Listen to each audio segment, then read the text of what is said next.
오늘 설교의 제목은 가정, 하나님의 선물입니다. 가정이 뭐라고요? 하나님의 선물이다 라는 거예요. 여러분, 가정은 하나님, 창조주 하나님께서 이 땅에 처음 만들어 주셨죠. 아담과 하와를 지으시고 보시기에 심히 좋았더라 말씀하세요. 굉장히 좋으셨나 봐요. 기분이 좋으셨어요. 흐뭇하셨어요. 그리고 생육하고 번성하라 라는 아주 원대한 비전과 꿈과 계획을 그들에게 말씀하셨어요. 이처럼 가정은 하나님의 창조 질서 안에서 하나님이 만들어 주신 가장 특별한 계획이고 선물이고 축복이에요. 우리 가정이 그렇다고요. 근데 사실 이 가정 안에서 또 힘들고 속상한 일들이 많이 있죠. 가장 가깝고 가장 친하고 가장 사랑하는 그런 가족들끼리 때로는 속상한 일이 생기고 마음 상할 일들도 생기더라라는 거예요. 오늘 본문의 말씀을 통해서 우리 가정 안에 있는 아주 현실적인 그런 어려움들이 어떤 것인지 세 가지를 살펴보고 그것을 어떻게 해결할 수 있는지에 대한 지혜를 나눠보도록 하겠습니다. 가정 안에 있는 어려움들이 있어요. 첫 번째 어려움은 편하니까 함부로 대한다라는 거예요. 편하니까 어떻게 한다고요? 함부로 대하더라. 편하니까, 친하니까, 가까우니까 서로에게 함부로 대할 때가 있어요. 짧은 동영상이 하나 있는데 한번 틀어주세요. 사원 김화영은 상냥하지만 딸 김화영은 몰라도 돼. 꽃집 주인 이효진은 친절하지만 이거 좀 채워봐. 엄마 이효진은, 친구 김범진은 쾌활하지만 하나 먹어봐. 아들 김범진은, 부장 김기주는 자상하지만 아, 빨리 와. 남편 김기주는 밖에서 보여주는 당신의 좋은 모습, 집안에서도 보여주세요. 공익광고협의회. 공익광고협의회. 네, 너무 공감이 되지 않습니까? 어떻게 보면 우리의 모습이기도 해요. 질문이 생기죠. 왜 그럴까? 왜 바깥에서는 친절하게 싹싹하게 또 활기 있게 하는데 왜 집안에 와서는 이렇게 푹 시무룩하고 말도 잘 안 하고 딱딱하고 무례하게 행동을 할 때가 왜 있을까 싶은 거예요. 오히려 너무 가깝기 때문에, 오히려 너무 친하기 때문에 그렇죠. 여러분, 뇌과학자들의 연구에 따르면 사람은 자신과 가까운 사람일수록, 특별히 가족의 경우 자신과 동일시하는 그런 심리가 있대요. 자신과 동일시를 하면서 내가 하고 싶은 대로 뭔가를 하는 거예요. 하고 싶은 대로 생각하고 하고 싶은 대로 말하고, 근데 그것이 내가 원하는 대로 잘 안 되면 다른 어떤 것보다도 쉽게 짜증을 내고 화를 내더라 라는 거죠. 여러분, 가족관계는 세상에서 가장 편안하고 친밀한 그런 관계 아니겠어요? 근데 그 편안함이 오히려 독이 되어서 서로를 함부로 대할 때가 있더라, 상처를 입힐 때가 있더라 라는 거예요. 자, 오늘 성경 말씀은 거기에 대한 해결책을 이렇게 제시하십니다. 1절과 2절 말씀 우리 같이 한번 큰 소리로 읽습니다. 시작. 자녀들아, 주 안에서 너희 부모에게 순종하라. 이것이 옳으니라. 내 아버지와 어머니를 공경하라. 이것은 약속이 있는 첫 계명이니 순종하라, 공경하라. 조건이 있어요. 주 안에서 부모의 말에 모든 것을 무조건 맹목적으로 따르라는 것이 아니고 주님 안에서 하나님의 뜻과 질서, 권위 안에서 순종할 것을 의미합니다. 하나님의 뜻에 순종할 것을 의미하는 거예요. 순종 이후에는 뭐죠? 공경입니다. 공경은 훨씬 더 깊은 차원의 개념이에요. 존중하고 높이는 것, 상대방을 높이는 것, 순종을 넘어서 공경하는 것, 깊은 존경과 감사의 마음을 표하는 것. 자녀들이 순종하는 것은 어쩌면 미성년 시기에 주로 적용이 되는 의무 같아요. 그러면 성인이 되면 순종하지 않아도 되는가? 성인이 되면 머리가 크면 다 크면 이제는 순종 안 해도 되는가? 아니요. 순종을 넘어서 이제 공경해야 돼요. 공경. 이것은 나이나 결혼 여부에 상관없이 평생 지속되어야 하는 부모님을 향한 우리의 책임이자 의무입니다. 내가 부모님께 순종하고 공경하는 태도와 자세를 가지면 함부로 무례하게 행동하고 말하는 것을 차단할 수가 있어요. 특별히 이런 모습은요, 자녀 세대들에게 어떻게 모범이 되느냐에 따라서 똑같이 반복이 됩니다. 특별히 우리 어린 아이들을 키우시는 부모님들이 아이들에게 할아버지죠. 아이들에게 할아버지, 할머니에게 본인의 아버지, 어머니에게 어떻게 대하는지를 아이들이 지켜본다라는 거예요. 그래서 똑같이 흉내를 낼 수가 있더라라는 거죠. 그래서 편안하고 친밀하고 가까운 것 너무 좋은데 그것 때문에 함부로 말하거나 소홀히 대하거나 불순종하거나 공경하지 않는 태도는 안 된다라는 거예요. 여러분, 가족은 정말 편안한 존재죠. 매일매일 날마다의 삶 속에서 우리에게 의지를 하게 되고 또 신뢰하며 사랑을 주고받는 그런 관계 아니겠습니까? 여러분, 부모님에게 또 배우자에게 자녀들에게 서로 존중하는 언어를 사용하시고 늘 감사의 마음을 가짐으로 말미암아 정말 이 땅에서 행복한 가정을 잘 만들어 가시기를 주님의 이름으로 축복합니다. 두 번째 어려움은 뭐냐면 잘못된 비교의식이 있더라라는 거예요. 잘못된 비교의식이요. 여러분, 현대 사회에는 끊임없이 뭔가를 비교하는 그런 구조 속에 살아갑니다. 음식을 우리가 시킬 때에도 뭔가 물건을 살 때에도 비교할 대상들이 굉장히 많아요. 선택할 수 있는 기회들이 많다라는 거죠. 특별히 인터넷이나 유튜브 동영상이나 인스타그램이나 여러 가지 소셜미디어 그런 SNS들 통해서 다른 사람들의 생활을, 다른 사람들의 행동을, 다른 사람 옆집 아니면 다른 친구들 어디 놀러 갔고 어디 가서 뭐 먹었고 어디 가서 옷 샀고 이런 거를 본의 아니게 알게 될 수 있는, 볼 수 있게 되는 그런 구조 속에 살아갑니다. 맨날 놀러 가는 거 아니거든요. 맨날 근사한 레스토랑에서 스테이크 아웃백 가서 맨날 고기 먹는 거 아니거든요. 근데 그거 보면 괜히 부글부글 화가 나고 우리는 왜 안 가나? 우리는 왜 외식하러 안 가나? 이런 생각이 들면서 암암리에 비교하는 마음들이 자꾸만 생겨요. 아빠 엄마한테 툴툴거리고 또 자녀들에게 너는 왜 그거밖에 못하니? 라고 말할 수 있는 그런 마음 상태. 생각에서만 그치지 않습니다. 내가 어떤 정보를 아니면 어떤 사진을 보면서 어떻게 했네? 누구네는 어떻게 했네? 라는 게 암암리에 내 마음속에 자리를 잡으면서 어떤 상황에 툭 한마디씩 던지는 게 상대방을 비교하고 마음 상하게 하는, 기분 나쁘게 하는 그런 모습들이 되더라는 거예요. 자, 에베소 6장 4절은 이에 대한 중요한 가르침을 줍니다. 또 아비들아 너희 자녀를 노엽게 하지 말아라. 노엽게 하지 말아라. 자녀들을, 아이들을 노엽게 하지 말아라. 이것은 아비, 엄마, 아빠 다 해당이 되는 이야기인데 아이들을 제일 속상하게 만들고 화나게 만들고 애들 말로 킹받게 만드는 그게 뭐냐면 자꾸만 비교하는 거예요. 비교하는 거. 야, 너는 왜 옆집 친구는 뭐 했다는데 너는 왜 언니는 이렇게 했는데 너는 왜 오빠는 어떻게 했는데 너는 왜 자꾸만 이러니? 그것도 부족하면 누구랑 비교해요? 엄마 아빠 자기 본인하고 비교해요. 야, 아빠는 말이야, 엄마는 말이야.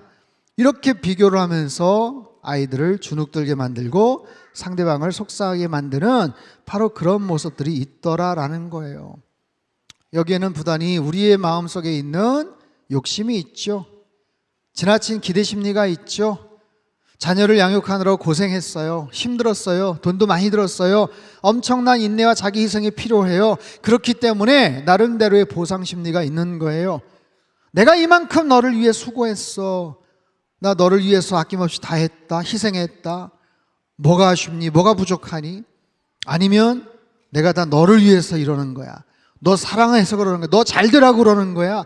여러분, 이런 과도한 지나친 관심과 잘못된 비교의식 때문에 아이들이 또는 가족들이 굉장히 힘들어한 그런 상황들이 펼쳐지더라. 자, 어떻게 해야 될까요? 성경은 말합니다. 아비들아 자녀들을 노엽게 하지 말고 주의 교훈과 훈계로 양육하라. 주님의 말씀으로 가르치라, 양육하라.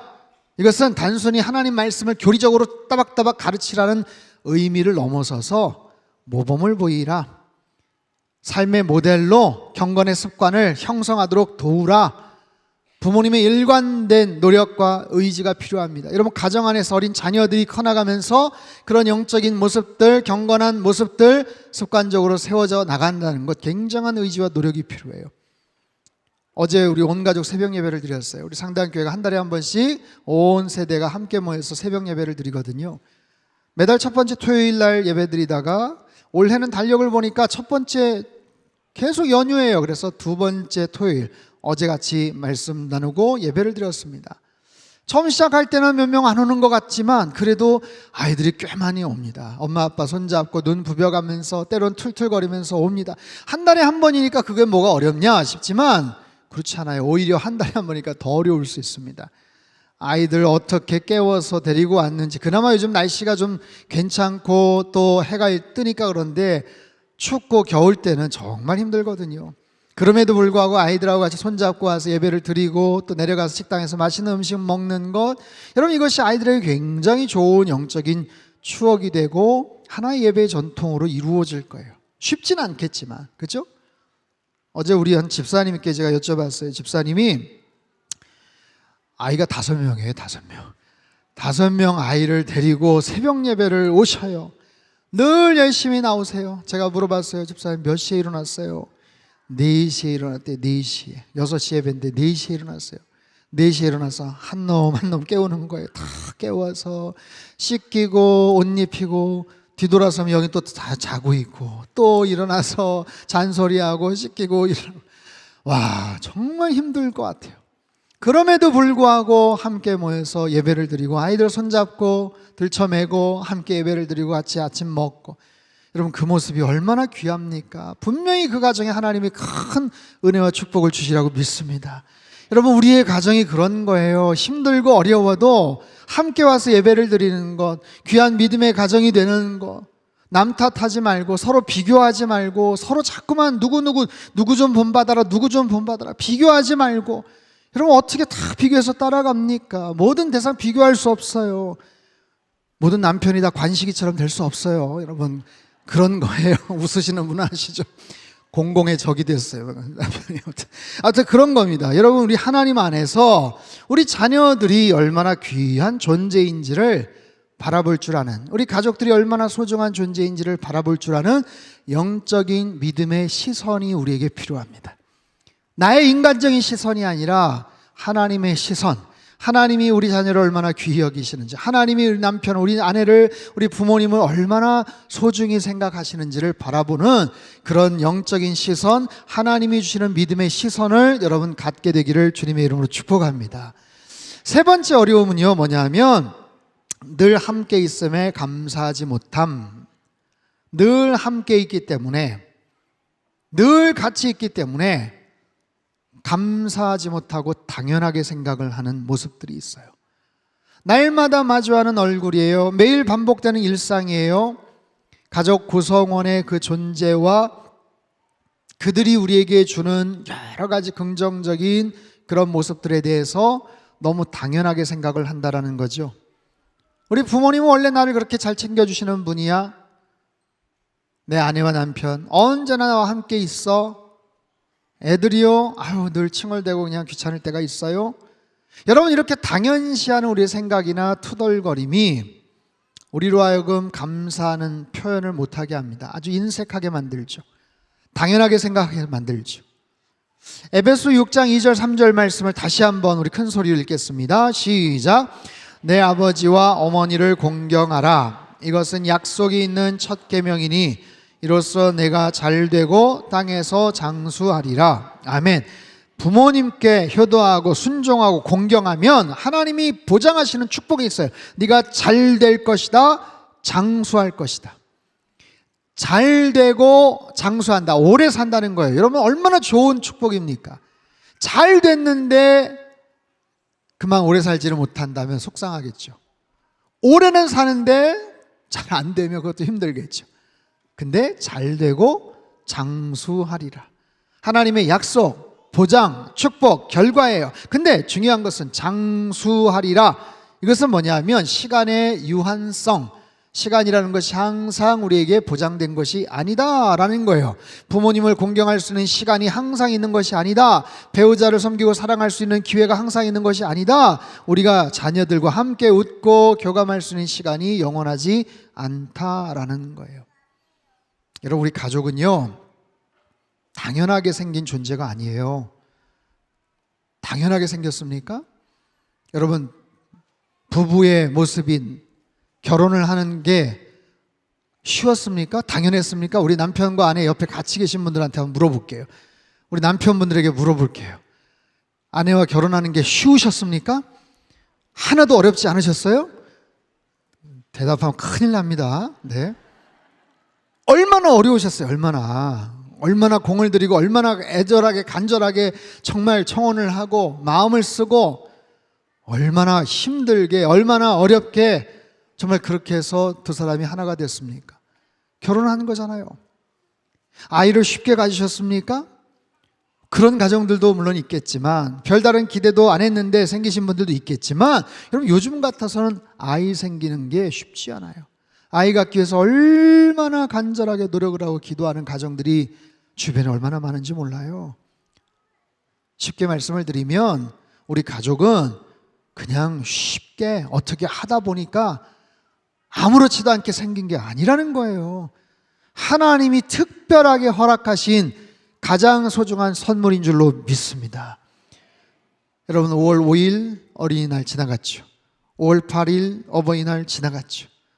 어린이날 선물을 주고 싶지만 선물을 사주지 못하는 가정도 많아요. 카네이션을 부모님께 달아드리고 싶지만 이미 세상을 떠나셔서 그럴 수 없는 가정도 얼마나 많은지 몰라요. 늘 가깝게 있고 언제든지 가능할 거라고 생각하지만 그렇지 않다는 거예요. 모든 일은 타이밍이라는 게 있습니다. 유통기한이라는 게 있어요. 여러분 가족과의 관계도 마찬가지입니다. 그래서 항상 우리는 기억해야 돼요. 있을 때 잘하자.